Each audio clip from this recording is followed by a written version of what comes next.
Have you ever felt it? That strange, hollow ache right in the center of your chest? After you've posted something you were proud of, you spent hours, maybe days, crafting that perfect photo, that witty caption, that announcement of your new venture. You hit share, and you wait. And the likes trickle in, the fire emojis, the congrats comments. And for a moment, you feel it. A little rush, a flicker of warmth. The world sees you. They approve. You're doing it right, but then the moment passes, the warmth fades, and the ache is still there. Deeper this time. You find yourself refreshing the page again and again, measuring your worth in notifications, comparing your little trickle of validation to the tidal wave of applause someone else seems to be getting. And you ask yourself a question so terrifying you barely let it surface into a whisper. If nobody saw it, did it even happen? We are living in a world that is screaming at us, begging us to perform, to document, to prove our existence every single second of every single day.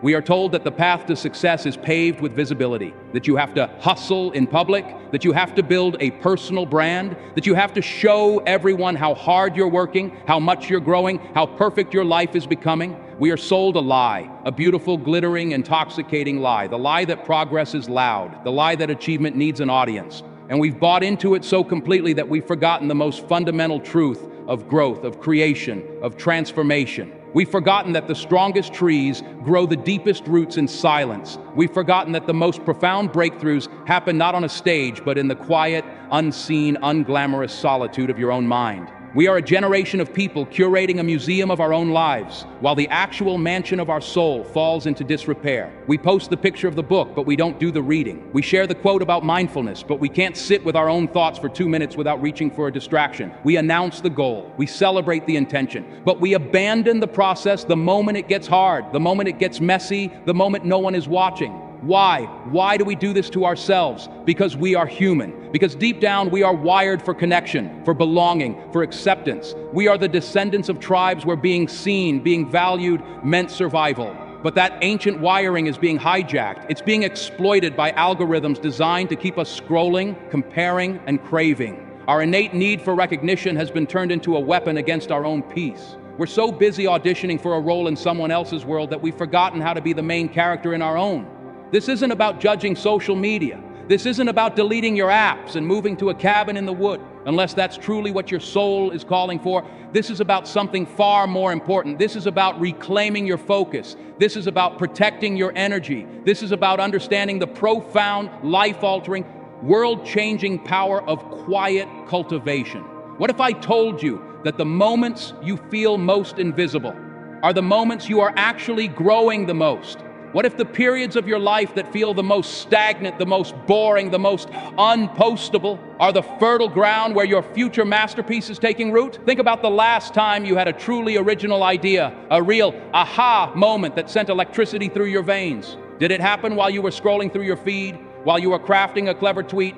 Or did it happen in the shower, on a long, quiet walk with no destination? Did it wake you up from a dream at 3 a.m.? The truth is, creativity doesn't shout.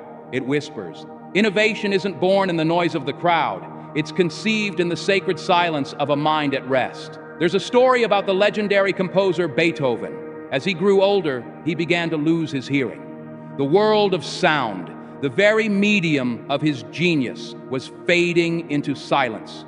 For a musician, this should have been a death sentence. He could have paraded his tragedy, sought pity, lived off the glory of his past. He could have shown the world his struggle. Instead, he retreated. He withdrew from public life, from the concert halls, from the endless chatter.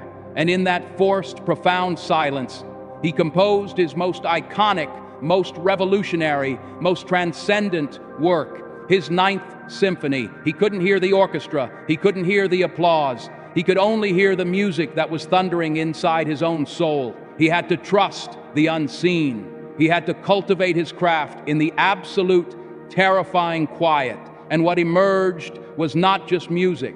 It was a testament to the human spirit that has echoed for centuries. That is the power of unplugging. That is the magic of quiet cultivation. It's not empty. It's not passive.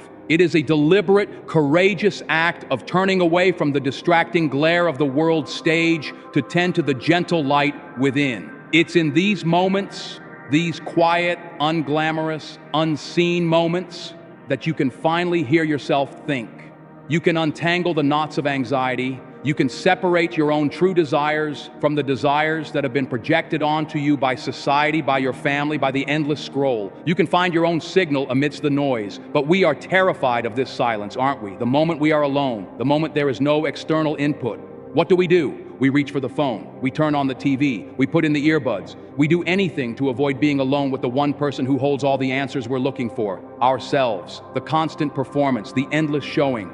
It's not just a habit, it's an addiction. And it comes with hidden costs that are far greater than we can imagine. Living for external applause is a guaranteed path to burnout. It's a hamster wheel powered by anxiety. Each time you get a little hit of validation, the wheel speeds up. The expectations get higher. You have to post something better, more impressive, more successful than the last time. You become a content creator for a life you're not even fully living. You start making choices, not based on your internal compass, your authentic values, your true joy, but based on what will get the most likes, what will look good to people you don't even know. You choose the career path that sounds impressive, even if it crushes your spirit. You stay in the relationship that looks perfect on Instagram, even if it's empty behind the scenes. You buy the things you think will signal success, even if it puts you in crippling debt. Your authentic self, that quiet, true voice inside, gets buried deeper and deeper under the weight of the persona you're trying to maintain. And that, my friends, is the ultimate illusion of progress. You can have all the external markers of success, the followers, the job title, the perfect family photo, and feel completely, utterly, and devastatingly empty inside. Because you've been tending to the leaves while letting the roots wither and die. You've been polishing the outside of the lamp while the light inside has gone out. So how do we break free? How do we stop the performance and start the practice? How do we begin the real work, the quiet work of cultivating our inner garden? It doesn't start with a grand gesture. It starts with a small, defiant act of silence. It starts with 5 minutes. That's it. 5 minutes a day where you intentionally put your phone in another room, turn off all the screens, and just sit. You don't have to meditate. You don't have to chant or find enlightenment. You just have to be. Be with your own breath. Be with the feeling of the chair beneath you. Be with the sounds you can hear outside your window. At first, it will feel excruciating. Your mind will race. The urge to grab your phone will feel like a physical craving. Your brain, so accustomed to the constant dopamine drip of new information, will rebel. It will tell you you're being lazy. It will tell you you're missing out. It will tell you this is a waste of time. Your job is to simply sit through the discomfort, to watch those thoughts come and go like clouds in the sky without judgment and without attachment. This small practice is not about adding another task to your to-do list. It's about creating a space, a sanctuary, a quiet corner of your day where your soul can finally exhale. And in that space, you begin to practice the art of mindful detachment from public perception. You start to untangle your self-worth from your net worth or your social worth. You begin to ask yourself the right questions. Not what will they think, but how does this feel to me? Not what will this look like, but is this aligned with who I truly want to be? You begin to redefine success on your own terms. Maybe success isn't a promotion. Maybe it's having the energy to play with your kids after work. Maybe success isn't a viral post. Maybe it's writing one honest paragraph in a private journal that no one will ever see. Maybe success isn't about being seen by millions, but about being seen truly and deeply by one or two people who you love. You have to become a fierce protector of your own focus, a guardian of your own peace. This means learning to say no. No to the constant invitations for distraction. No to the pressure to share every thought and every moment. No to the belief that your journey is only valid if it's validated by others. You start to move through the world with a quiet confidence, a groundedness that doesn't need to announce itself. You become more interested in being interested than in being interesting. You listen more than you speak. You observe more than you perform. And a funny thing happens when you commit to this path. When you stop chasing the butterflies of external validation and you start nurturing the garden within, the butterflies come and land on your shoulder. The internal growth, the unseen harvest, begins to manifest in the external world in ways that are more powerful and more permanent than anything you could have ever forced. The work you create in silence, fueled by pure passion and not by a need for applause, resonates with a depth and authenticity that people can feel.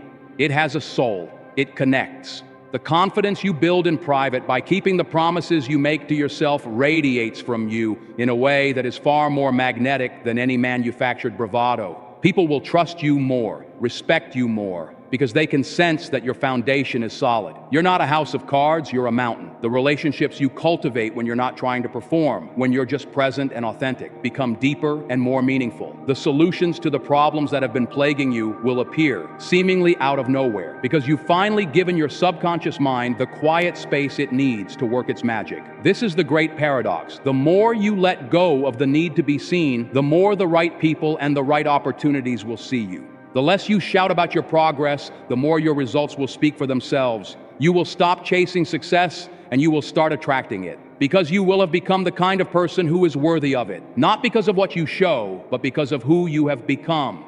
In the quiet, in the silence, in the sacred unseen moments when it was just you doing the work. So this is your invitation, your permission slip to step off the stage, to close the curtain for a little while, to turn down the volume of the world so you can finally hear the music of your own soul. Your real journey, your most important work, is not out there in the noise. It's in here, in the quiet.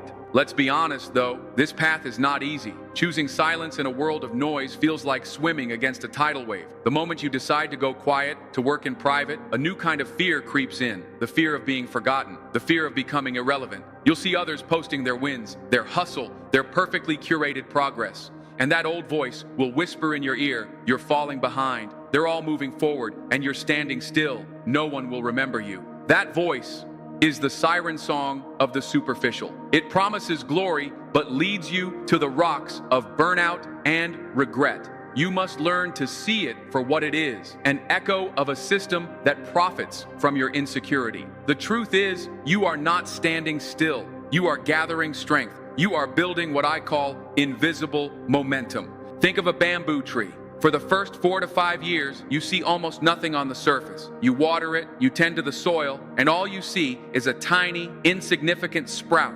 It looks like nothing is happening. It looks like a failure. Anyone walking by would say, "Why are you wasting your time with that patch of dirt?" But what they can't see is the massive, intricate, powerful root system that is growing deep beneath the ground. It is building a foundation. And then, in its 5th year, when the foundation is ready, the bamboo tree explodes. It can grow up to 90 feet in just 6 weeks. That is invisible momentum. That is the power of quiet cultivation. The years of unseen work were not wasted time. They were the most important time. They were everything. Are you willing to be the bamboo? Are you willing to do the work when no one is clapping? Are you willing to trust the process even when you have no external results to show for it? Are you willing to look like a fool to the outside world while you build an unshakable foundation within? This is the difference between building a career and building a legacy. A career can be built on showmanship, on trends, on being in the right place at the right time. But a legacy, a true lasting impact, is always built on substance, on depth, on mastery.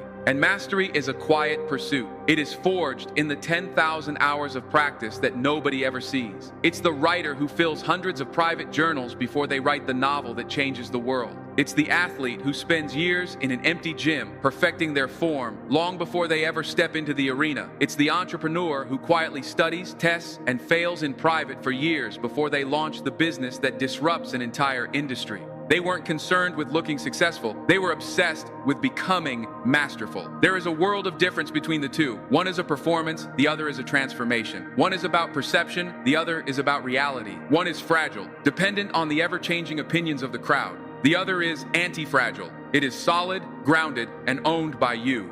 Embracing this path requires a radical act of self-trust. You have to trust that the work you are doing in the dark will see the light. You have to trust that your internal compass knows the way, even when the map of the world tells you you're lost. You have to believe with every fiber of your being that who you are becoming in private is infinitely more important than what you are showing in public.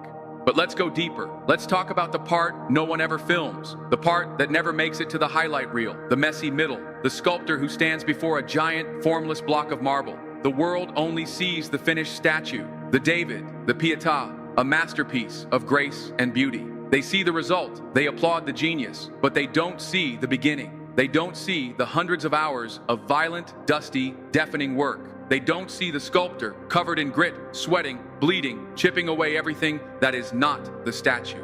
For most of the process, it doesn't look like creation. It looks like destruction. It's chaotic. It's ugly. There are 1,000 failed strikes of the chisel for every one that reveals a hint of the form within. There are moments of profound doubt, where the sculptor looks at the mangled block of stone and thinks, "I've ruined it. There's nothing here. I should have just left it alone." That is what true growth feels like. It is not a clean, linear ascent. It is a messy, chaotic, and often destructive process of chipping away everything you are not to reveal the masterpiece you were born to be. And you cannot do that work with an audience. Can you imagine that sculptor trying to work with 1,000 people looking over their shoulder, commenting on every strike? "Oh, I don't like that chip you just made. Are you sure you should be hitting it there?" My cousin sculpted a rock once, and he did it completely differently. The noise would be paralyzing. The pressure to make every move look good, to make it look like progress, would kill the entire process. The masterpiece would remain trapped in the stone forever. You have to be willing to enter your own workshop, to close the door, to get covered in the dust of your own becoming. You have to be willing to look like a failure in the middle of your process. You have to find the courage to be in that messy, uncertain space where you are no longer who you were, but you are not yet who you will be. This is the sacred wilderness of your journey. It's lonely there. It's supposed to be, because in that solitude, you are not just building a skill or a project. You are forging a relationship with the deepest part of yourself. You are learning to trust your own hands, your own eyes, your own instincts, without needing anyone else to tell you that you're doing it right. This is where you learn to fall in love with the process itself, not the idea of the result, but the raw, tangible, moment-to-moment act of doing the work. You learn to love the boredom of discipline, the repetition of practice, the quiet satisfaction of showing up for yourself day after day, especially on the days you don't feel like it, especially on the days when the stone seems to be fighting back. You stop seeing success as a destination you arrive at and announce to the world. You start to understand that success is the quality of attention you bring to the present moment. Success is the courage to make one more strike with the chisel, even when you're filled with doubt. Success is keeping the promise you made to yourself in the dark long after the initial excitement has faded. When you live this way, your entire reality shifts. You stop seeing your life in terms of what is postable. You start seeing your life as a series of sacred, private moments of becoming. A difficult conversation with a loved one isn't a drama to be vaguely referenced online.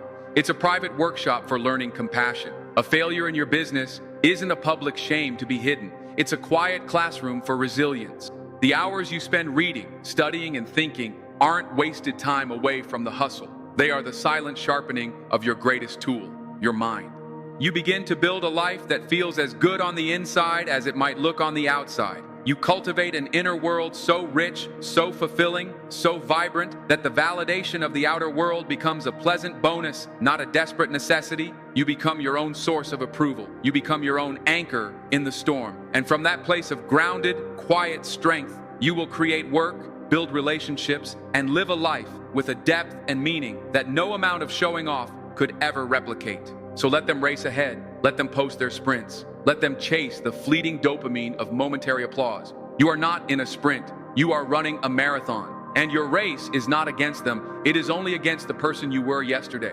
Your focus is different. Your energy is different. While they are scattering their energy in 1,000 different directions, trying to please a faceless crowd, you are channeling your energy like a laser beam into the one thing that truly matters: your own growth, your own craft, your own soul.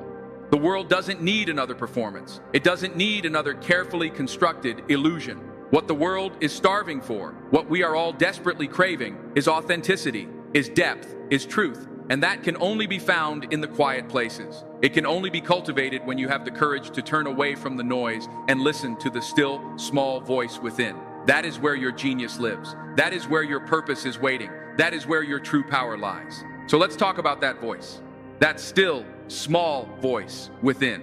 In our noisy world, most of us have forgotten how to hear it. It's been drowned out by notifications, by the opinions of others, by the endless list of things we should be doing. We look for answers everywhere, in books, in podcasts, in gurus, everywhere, except the one place the real answers reside: inside.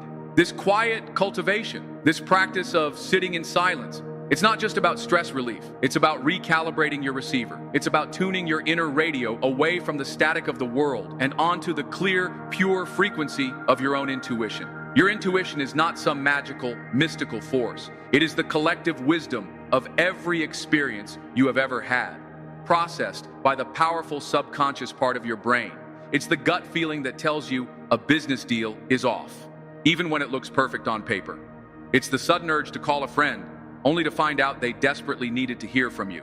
It's the quiet knowing of your next right step, even when you can't logically explain why.